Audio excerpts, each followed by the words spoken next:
Thân chào cả nhà, không nên xem chùa đâu đó. Nhớ đăng ký, like, comment để ủng hộ team nha. Trải qua nhiều khó khăn, Viện Nghiên cứu Gạo cuối cùng đã đột phá một công nghệ. Công nghệ này không còn xa lạ với công chúng. Sản phẩm công nghệ có thể làm cho người mù nhìn thấy ánh sáng trở lại. Sản phẩm này có chức năng tương tự như tất cả các sản phẩm đã biết khác. Sản phẩm đang được phát triển không giống, cũng là một cái thật sự có thể làm cho bất kể vì lý do gì mà mất. Sản phẩm mà người nhìn có thể phục hồi. Chỉ cần đặt một con chip nhỏ, cấy vào vài vị trí trong não là được. Mặc dù lời nói là như vậy, nhưng thực sự phải xác minh tính thực dụng của sản phẩm, còn cần tiến hành các loại thí nghiệm mới được. Vì lý do này, nhóm nghiên cứu của chúng tôi tuyển một nhóm người mù tình nguyện tham gia thí nghiệm. Lúc đầu, chúng tôi rất hào hứng với nó. Nhưng ngay sau đó, những thí nghiệm ban đầu ở tất cả trên người của đối tượng đều rất thuận lợi hoàn thành. Điều này khiến chúng tôi lạc quan. Thậm chí bắt đầu thảo luận về tương lai của sản phẩm công nghệ này. Trong nhóm nghiên cứu này chủ yếu có thủ trưởng, tôi và ông Trần. Những âm thanh khác nhau của con người. Ông Trần nghĩ công nghệ này có thể mang lại lợi ích cho tất cả người mù. Phát triển xã hội có tác động tích cực rất lớn. Vì vậy, sản phẩm này nên được coi là một dự án phúc lợi công cộng, miễn phí cho tất cả các nhóm người mù, phẫu thuật và lắp đặt. Nhưng theo ý kiến của tôi, để tạo ra sản phẩm này, số tiền và nguồn lực trước và sau của chúng tôi chi tiêu là vô cùng lớn. Vì vậy, sản phẩm này cần được thực hiện với công ty công nghệ gạo, hợp tác để đưa nó ra thị trường và kiếm lợi nhuận. Hai chúng tôi chỉ hỏi một câu này, chủ đề tranh luận rất lâu. Nó thậm chí còn biến thành một cuộc cãi vã. Nhưng không sao, cuối cùng, ông Trần có vẻ mệt mỏi với tất cả những điều này. Một ngày nọ, ông đã gửi cho viện một thông báo từ chức. Sau đó, hoàn toàn rời nhóm nghiên cứu, không ai trong chúng tôi biết ông ta đi đâu. Tóm lại, quá trình thử nghiệm theo một cách mà không ai trong chúng ta từng có. Tình huống dự kiến tiến triển suôn sẻ rồi. Cho đến ngày này, đối tượng thí nghiệm, người mù đầu tiên được phẫu thuật thành công. Phục hồi rồi. Chúng tôi sẽ cùng nhau chứng kiến hiệu quả cuối cùng của sản phẩm này. Trong phòng chúng tôi rất phấn khích. Nhìn băng của anh ấy được tháo ra. Gần như ngay khi anh ấy mở mắt ra, biểu cảm của anh ấy lập tức liền đóng băng. Sau đó nước mắt không ngừng chảy ra.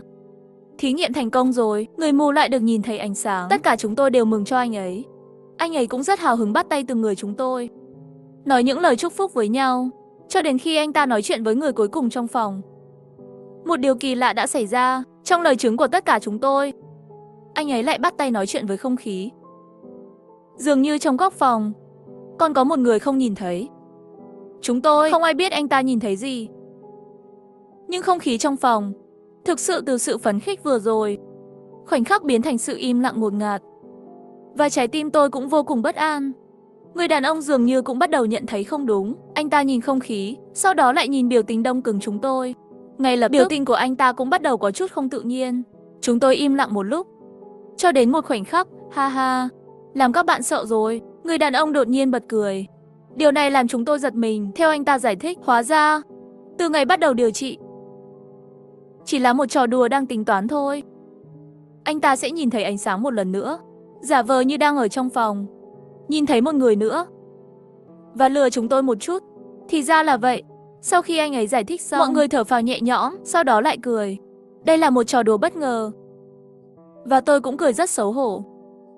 Nó làm tôi sợ chết khiếp. Nơi anh ta vừa nhìn, tôi tưởng chuyện tôi giết người đó sắp bị phát hiện rồi. Xin chào, câu chuyện đầu tiên kết thúc ở đây. Kỳ nghỉ đông đã qua rồi. Không biết bạn có giống tôi không? Bởi vì ăn quá nhiều, đồ ngon và béo lên rất nhiều. Bây giờ mùa hè lại đến rồi. Đến mùa hè mặc quần sốt ngắn tay váy ngắn. Luôn lo lắng, quần áo đẹp bây giờ còn có thể mặc vào được không? Có lẽ chúng ta nên cân nhắc việc kiểm soát cân nặng. Đừng lo, hôm nay ở đây có một loại giảm mỡ đáng yêu. Bữa ăn không cần hoàn toàn dựa vào tập thể dục, mà là thông qua khoa học ăn uống lành mạnh để quản lý cơ thể. Sử dụng ứng dụng bữa ăn, có thể ghi lại chế độ ăn uống của mình bất cứ lúc nào, đảm bảo lượng tiêu thụ của bạn. Hơn nữa, cho dù đi chơi ăn đồ ăn ngon, cũng không cần sợ lượng calo cao. Chỉ cần chụp ảnh nhận dạng thực phẩm, bạn cũng có thể kiểm tra lượng calo thực phẩm rất thông minh và nhanh chóng.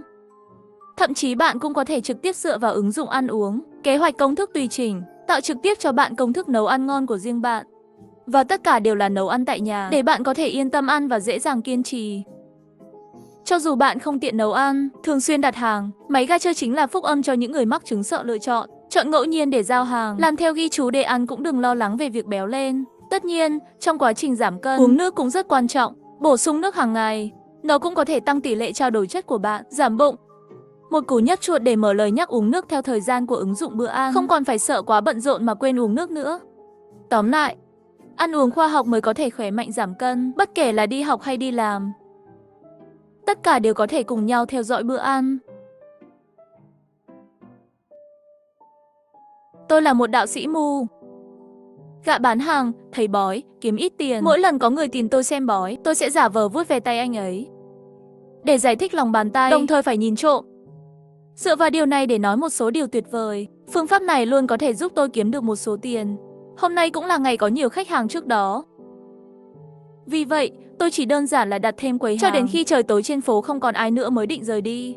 Nhưng cũng là lúc này, tôi đã chứng kiến điều khiến tôi hối hận vì đã không đi sớm hơn. Mặc dù không có ánh sáng trong hẻm ở góc phố, nhưng tôi thì rõ ràng thấy có hai bóng đen đang đánh nhau. Tưởng là uống quá nhiều, một lúc sau, một trong số họ rút dao ra, đâm một người khác hàng chục lần. Cho đến khi hoàn toàn không có động tĩnh, tôi đã bị sốc bởi cảnh này. Tôi đã chứng kiến vụ giết người. Cho đến khi người kia làm hết thảy chuyện này tôi mới phản ứng lại. Nhưng lúc này muốn chạy trốn đã quá muộn rồi. Chân tôi yếu đi vì sợ hãi. Điều làm tôi sợ hơn là kẻ giết người có vẻ để ý đến tôi, sau đó lại đến chỗ tôi. Tôi đành phải nhắm mắt lại, giả vờ như không biết gì cả, cầu nguyện để vượt qua với danh tính giả của người mù. Lát nữa, có chút bước chân nhẹ nhàng dần dần đến gần. Chẳng mấy chốc lại biến mất. Kẻ giết người dường như dừng lại ở một nơi có chút khoảng cách với tôi. Đang quan sát tôi sao? Không, bên cạnh tôi rõ ràng là có một thời gian cảm giác không khí chuyển động. Sau đó là một cái gì đó đứng trước mặt tôi. Nó chặn ánh sáng của đèn đường. Là kẻ giết người, nó đi tới bằng chân. Tôi sợ lắm, lúc đó không biết phải làm gì, ngay cả khi tôi nhắm mắt. Nhưng tôi vẫn có thể nghe thấy một âm thanh chậm và nặng nề. Tiếng thở đến gần mặt tôi. Kẻ giết người đang nhìn chằm chằm vào mặt tôi thậm chí có thể cảm nhận được hơi thở của anh ấy thổi vào mặt tôi. Nếu bây giờ tôi mở mắt, nhất định sẽ đối mặt với 4 mắt của hắn. Tôi giả vờ bình tĩnh và bất động, hy vọng hung thủ có thể nhanh chóng rời đi. Nhưng trong một thời gian, tôi không nghe thấy gì khác. Cho đến một khoảnh khắc. Bây giờ anh còn xen tướng tay không? Đó là một loại sắc bén đến mức có chút kỳ lạ và không tự nhiên. Giọng nữ. Tôi gần như sợ hãi, cơ thể run rẩy. Tôi biết đấy nhất định là hung thủ đang thử tôi. Ồ, vâng, nhưng tôi sắp đóng cửa rồi. Tôi sẽ xem cái cuối cùng. Tôi ra hiệu cho đối phương ngồi xuống ghế. Thưa ngài, anh nói cô gái này xen tay nào? Giọng nói của hung thủ làm tôi vô cùng lo lắng. Ngay cả khi tôi nhắm mắt, tôi cũng có thể cảm nhận được một cảm giác mạnh mẽ về tầm nhìn đang nhìn tôi. À, thực ra cái nào cũng giống nhau, tay nào cũng được. Tôi giả vờ nhận lấy tay đối phương, vuốt lên. Bàn tay đó thô ráp và nặng nề như vậy. Cố nén sợ hãi vuốt ve một lúc, tôi lại bắt đầu cái cách đọc lòng bàn tay cho người ta. Diễn văn, vừa nói, đối phương lại không ngại ngần phát ra tiếng cười chói tai. Thậm chí tôi còn cảm thấy hắn khi tôi nói chuyện đang liên tục dùng tay lắc lư trước mắt tôi. Khi tôi nói xong, hung thủ dường như cũng hoàn toàn buông lòng với tôi. Vừa rời đi, tôi nghe tiếng bước chân của hắn từ từ biến mất ở phía xa. Lại chờ thêm nữa, xác định trên toàn bộ đường phố hoàn toàn không có động tĩnh gì khác, tôi mới bắt đầu thu dọn đồ đạc. Tất nhiên, để tránh việc hắn đang nhìn trộm, tôi vẫn nhắm mắt đóng hàng. Này, muộn thế này rồi, anh làm gì ở đây? Đó là một giọng nam mạnh mẽ. Bởi vì đối phương cách tôi tương đối xa, tôi lặng lẽ mở mắt ra nhìn một chút. Lúc này mới phát hiện ra đó là một cảnh sát thành phố gạo. Trong nháy mắt, tôi dường như đã bắt được cọng rơm cứu mạng, vội vàng đi về phía nhau. Cảnh sát, tôi vừa thấy có người giết người trong hẻm. Đó là con hẻm đó, hắn vừa rời khỏi đó không lâu. Tôi bối rối dùng ngón tay chỉ vào. Có lẽ là căng thẳng quá mức, đến mức chân tôi vẫn chưa hồi phục, tôi suýt ngã. May mà cảnh sát đã đỡ được tôi. Đó là một khoảnh khắc như vậy, tôi sửng sốt ra một loại cực đoan. Cảm giác bất an mạnh mẽ nhanh chóng lan tràn khắp cơ thể tôi, bởi vì tôi phát hiện cảnh sát trước mặt tôi. Tay hắn nắm tay tôi. Nó giống như bàn tay của hung thủ. Tôi biết anh đang giả vờ.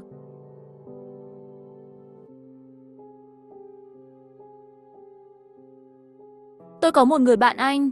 Một lần, vì một câu chuyện kinh dị, và nói chuyện với anh ấy về ma, sự tồn tại của các vị thần hoặc những điều huyền bí, cậu ta dùng một chuyện hồi nhỏ để phản bác tôi. Nói đi, nhưng thứ đó dường như không tồn tại trên thế giới. Và hôm nay tôi cũng sẽ nói với bạn. Không phải để chứng minh điều gì, chỉ muốn nói chuyện. Chuyện này đáng lẽ đã xảy ra từ 10-20 năm trước. Lúc đó 5-6 tuổi anh vẫn sống ở ngôi nhà cũ. Vì cư dân, tất cả đã từng cùng một nhóm người làm việc trong nhà máy. Cho nên trẻ em cùng tuổi với anh cũng không ít. Một nhóm trẻ em tụ tập cùng nhau chỉ là chơi các loại trò chơi. Và đối với anh họ còn thích làm một việc nữa. Bởi vì là khu dân cư cũ, trong đó đã bị bỏ hoang rồi, có vô số phòng không còn ai ở nữa. Vì vậy những nơi đó, nó trở thành nơi họ đi phiêu lưu.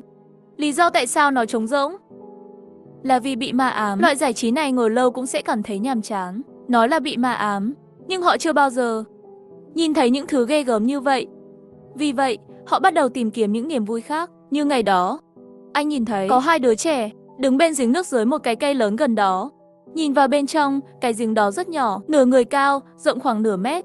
Mặc dù không ai lấy nước từ đây nữa, nhưng bên trong vẫn còn rất nhiều nước. Người lớn thường nói với trẻ, ở đây rất nguy hiểm, đừng đi chơi. Nhưng anh vẫn bị 2 đứa trẻ đó hấp dẫn. 2 đứa trẻ nói, họ đang chơi với một linh hồn nhìn thấy từ biệt thự. Trò chơi cho dù nhìn thấy tương lai chính mình, cách chơi rất đơn giản. Chỉ cần tìm một nơi tối tăm hơn. Nếu có một cái giếng ở đó, chỉ cần nhắm mắt lại và đưa đầu vào. Từ hình ảnh phản chiếu trong nước, nhìn thấy khuôn mặt tương lai của bạn. Đây là một trò chơi rất thú vị. 2 người bạn nhỏ đứng bên giếng thử trước đi. Thử đi, ngay sau khi họ thò đầu vào. Một lát sau đã bùng nổ rồi. Thật sự có thể nhìn thấy, hóa ra tương lai tôi trông như thế này. Âm thanh như thế. Vì tò mò, anh cũng đã thử rồi. Hắn cẩn thận đem thân thể nổi ở bên giếng. Sau đó nhắm mắt lại và thò đầu vào miệng giếng. Mặc dù hơi căng thẳng, nhưng hắn vẫn mở mắt. Bởi vì bên cạnh giếng có một cái cây lớn. Cây che đi rất nhiều ánh sáng mặt trời. Thêm vào đó, anh gục đầu xuống giếng. Vậy, rất ít ánh sáng có thể đi vào giếng. Điều này làm cho giếng gần như tối đen đối với anh. Gì chứ? Rõ ràng là không thấy gì cả. Họ nói gì về việc nhìn thấy tương lai của chính mình? Trái tim của anh đầy khinh thường khi đầu rời khỏi miệng giếng. Lại ở sâu trong giếng, hình như thấy có gì đó di chuyển. Lúc đó anh bối rối, vì vậy lại hướng về phía đầy giếng kia một mảnh nước tối đen. Nhìn chằm chằm một lúc, cuối cùng anh cũng nhìn thấy một khuôn mặt mờ nhạt trong giếng. Hình ảnh phản chiếu giống chính mình nhưng không giống chính mình. Trong lúc nhất thời không nói được cảm giác này là như thế nào. Chỉ cảm thấy rất bất an, nhưng trong lòng lại có một ý nghĩ sau khi mình lớn lên sẽ biến thành như thế này. Không ngờ nhìn thấy tương lai của mình từ giếng. Trò chơi tâm linh như vậy, thật đấy. Tin tức này ở trẻ em, nó nhanh chóng lan rộng. Hầu như mỗi ngày đều có rất nhiều trẻ em cùng nhau chạy đến giếng nước để thử xem mình sẽ trông như thế nào trong tương lai. Thậm chí thành chuyện phổ biến nhất trong số mọi người. Khi anh nói xong chuyện này, tôi hơi ngạc nhiên. Không chỉ vì anh, thật sự, nhìn thấy gì trong giếng nước tối đen. Hơn nữa là bởi vì bản thân anh đã nói rồi, hắn không tin trên thế giới tồn tại những thứ đó. Nhưng tại sao cậu ta lại nói là thật sự nhìn thấy? Kinh nghiệm sai lầm rồi. Tôi cũng đã bày tỏ sự nghi ngờ của mình với anh. Nhưng sau đó anh nói với tôi, nhưng lại làm tôi vô cùng sốc. Họ chơi trò này mỗi ngày, muốn nhìn thấy tương lai của chính mình, chuyện gì sẽ xảy ra nữa. Cho đến một ngày, cái giếng bắt đầu bốc mùi. Khi mọi người không thể đến gần, mọi người mới phát hiện trong giếng có người chớt. Đây là một đứa trẻ. Khi cậu ta được vớt lên, xác chớt đã trở nên trong mờ vì ngâm nước và thối rữa nghiêm trọng. Một số người lớn nhớ rằng cậu ta bị câm và cũng là một kẻ ngốc. Hắn không bao giờ nói chuyện, luôn luôn làm việc lặng lẽ. Có lẽ cậu ta vô tình rơi xuống cái giếng này. Và bởi vì không có gia đình, vì vậy, ngay cả sự biến mất cũng kết thúc, cũng không ai biết. Nói cách khác, khi họ bắt đầu nhìn vào bên trong. Chơi, cái gọi là trò chơi có thể nhìn thấy tương lai của chính mình. Tất cả đều nhìn thấy một khuôn mặt. Nhưng khuôn mặt họ nhìn thấy không phải của họ, mà ở dưới giếng là khuôn mặt của đứa trẻ ngốc nghếch, không nói chuyện, chưa từng phát ra tiếng động. Nói cách khác, cho đến khi đứa trẻ chớt, xác chắc thối rữa và bốc mùi hôi thối. Mặc dù đã có hàng chục đứa trẻ thấy cậu ta trong giếng, nhưng họ chỉ coi đây là trò chơi tâm linh. Thực sự có thể làm được nhưng không hề. Ngay cả khi một người nhận ra đó là một người khác, một đứa trẻ rơi xuống giếng.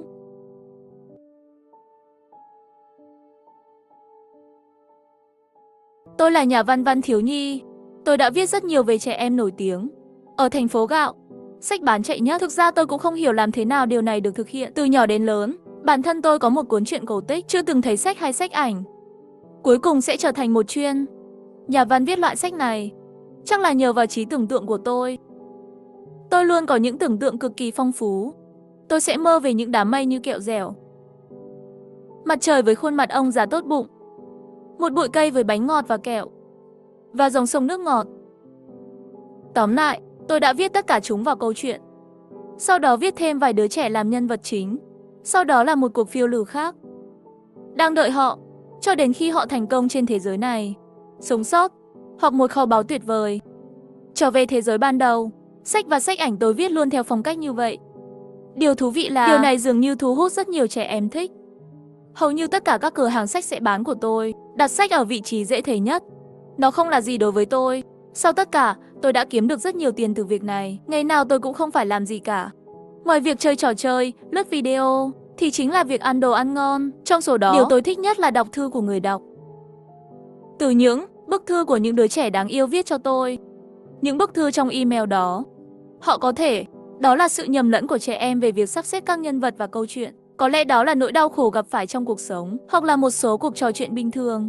Tôi luôn thích xem qua và tích cực trả lời họ. Cố gắng lấy cảm hứng trong bụi cây. Nói vậy đi, một trong những đứa trẻ đó đã gây ấn tượng với tôi và giữ liên lạc thường xuyên. Đứa bé đó tên là Anh Qua. Nó cũng giống như những đứa trẻ khác. Trong thư cũng có những người rất quan tâm đến những tưởng tượng trong sách. Thậm chí nhiều lần bày tỏ cũng muốn sáng tạo, mong muốn xây dựng một thế giới tưởng tượng. Tôi có thể cảm nhận được nó trong lời nói của cậu ấy. Cậu ấy dường như cũng muốn trở thành một tác giả của văn học thiếu nhi. Điều này làm tôi cảm thấy rất hài lòng. Vì lý do này, tôi gần như không lưu giữ. Em bé dễ thương và đặc biệt, tự dạy mình cách tưởng tượng những điều đó. Thế giới kỳ diệu, nhưng điều kỳ lạ là Anh Qua có vẻ không quan tâm đến việc tạo ra một thế giới. Thay vào đó là anh muốn tôi miêu tả những thế giới đó được cấu thành như thế nào. Trẻ em phải sống như thế nào. Được, có lẽ vì mới bắt đầu viết.